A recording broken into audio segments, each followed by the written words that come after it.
does having too much process undercut the legitimacy of process? Not merely slow us down and make us inefficient, but does it make the public, does it make democracy work less well, which I think is really the core question of the book.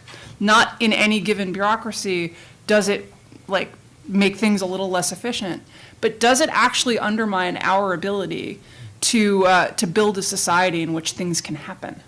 And I'll start with the defender here, with the devil's advocate. So it depends who the rules are being written for, whether they're being written primarily for individuals who will self-apply them to their own circumstances, or to corporations or businesses.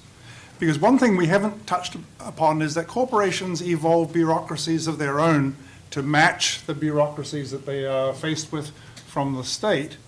And we have to consider the way in which compliance officers, human resources officers, impact officers within corporations can take on, internalize rules and develop strategies for dealing with them. I had wanted to ask Bruce, should we be trying to match the models of cognition and memory for individual humans that were put up on the screen with the models of memory, institutional memory and institutional cognition for organizations? Because that's what we are talking about, is institutional cognition.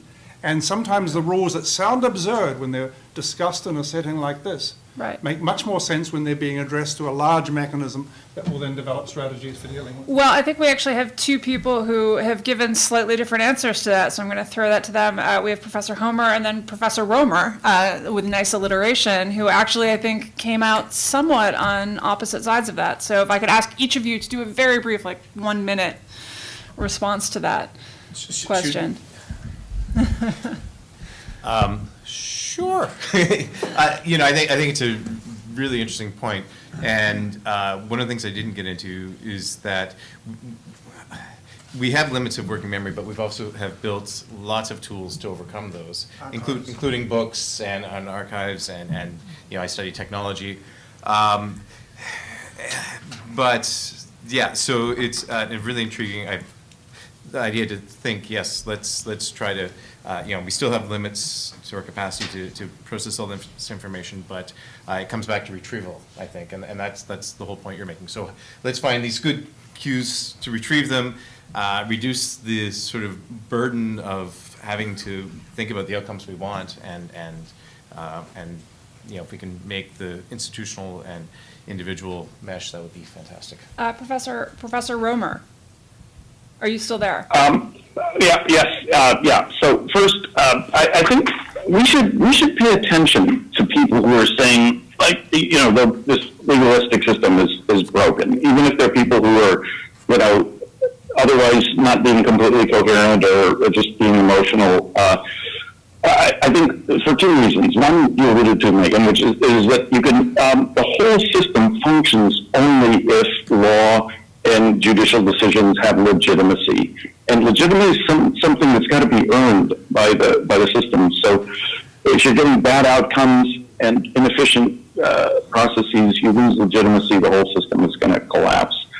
But even with a system that's legitimate, one could still say, we're just relying way too heavily on, say, judicial review and not enough on individuals who are responsible for making good decisions.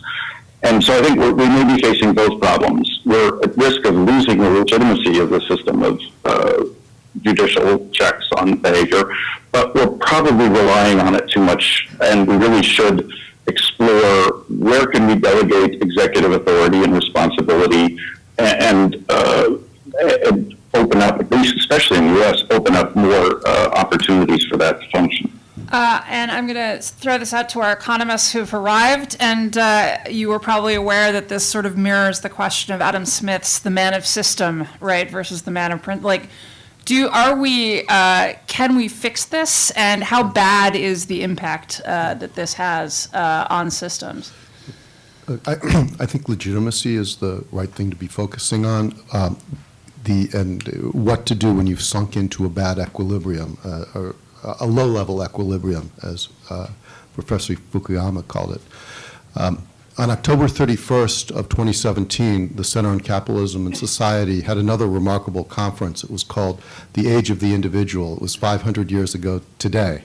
And we commemorated a moment in time when the Catholic Church had become impossibly complex and corrupt, and every attempt to reform it had been tried and failed. And along came a revolution when Martin Luther nailed his theses to the door, translated the Bible into the vernacular, and set up independent church. That was a revolution in thinking about what to do about religion in the West. Then in the late 19th century, a revolution, what to do about government.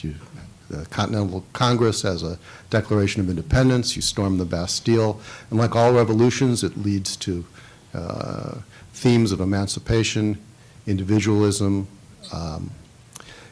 And Philip used the word revolution at the beginning of his remarks today. I've heard him use the word in the past. Sometimes I worry we're all going to get arrested, and going to have to ask Nicole to keep us out of the New York Post. But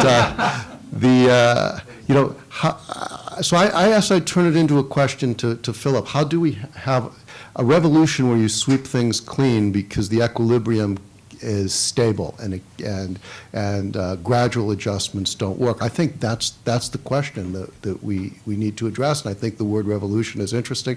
I don't, it's always a messy thing, and I don't know. I don't have the answer. Maybe Philip does. And does anyone else want to comment on this line of discussion, or we have 7 minutes to, yes. Well, yeah.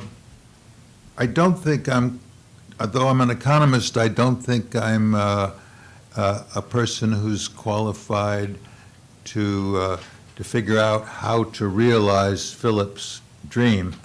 I'm not that good an economist. But I would like to say something that I haven't heard here this morning. I have a perspective that is, I think, in Philip's book, explicitly, I think, here and there, but it's not generally emphasized. I'm referring to the importance to people of the experience of imagining something different, something new, and the experience of exercising one's creativity. So my recent work could be seen as a celebration of the thrills and delights brought about by that sort of life and that sort of careers and so forth. I'm more interested in the number of smiles on people's faces than the number of dollars that they earn.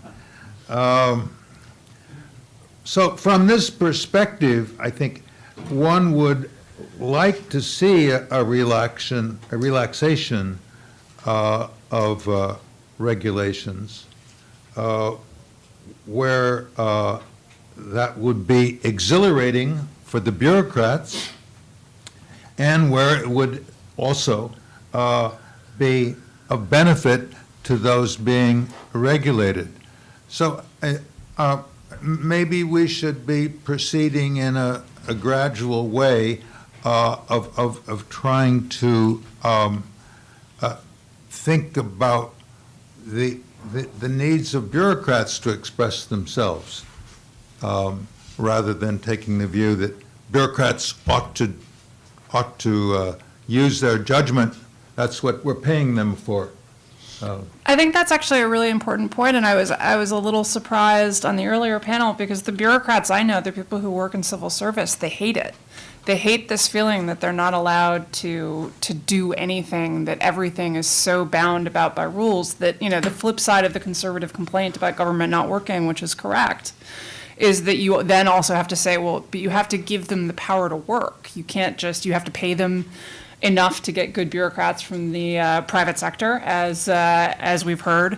And you also have to give them the freedom to actually do something. So that I'm going to turn to Professor Lake and ask her to comment, since that is right on point. Oh, sorry. This is Paul. I had one question back for Ned. I could ask later or now if you're Please go ahead. We have a minute. Well, let me just say, Ned, there's this real value survey that looks at general trends. So I was kind of saying the U.S. has got this problem because of our history, but there may be a general trend here which is worrisome. Those trends can be interpreted as trends towards much more value on agency, individual freedom, creativity, and I always thought of those from the perspective of innovation as being good trends. I'm now starting to worry that there's a downside to this, that if this kind of individualism turns into narcissism, you lose the capacity for anybody to say, well, yeah, it really seems to me like I shouldn't have to wait for this timing light, but, somebody who knows what they're doing has made a decision here. We may get to this kind of narcissism of the individual that means that we lose the capacity to make collective decisions that are useful. So I used to be on the same page you were. I'm now a little bit more worried. Do you have a response to that, or is I'm disappointed, but no comment. okay? Professor Lake, can you talk about how this works out on the ground level? This constraint. Yeah, I mean, I think what we're seeing in public education is a great experiment in a lot of different approaches and trials, and we're learning a lot, right? So, we're learning how much autonomy is enough and under what circumstances, and how government can transform away from policies that are oriented around directives and taking away agency, and instead around regulatory strategies focused on outcomes. And that's the work. And I think, to the point around do bureaucrats want to innovate and can they? We're seeing that a lot of school districts that take on the question of autonomy and take it seriously are finding that there are people who were kind of tamped down and about to leave who find a new life in the bureaucracy because they've been given space to innovate and do things.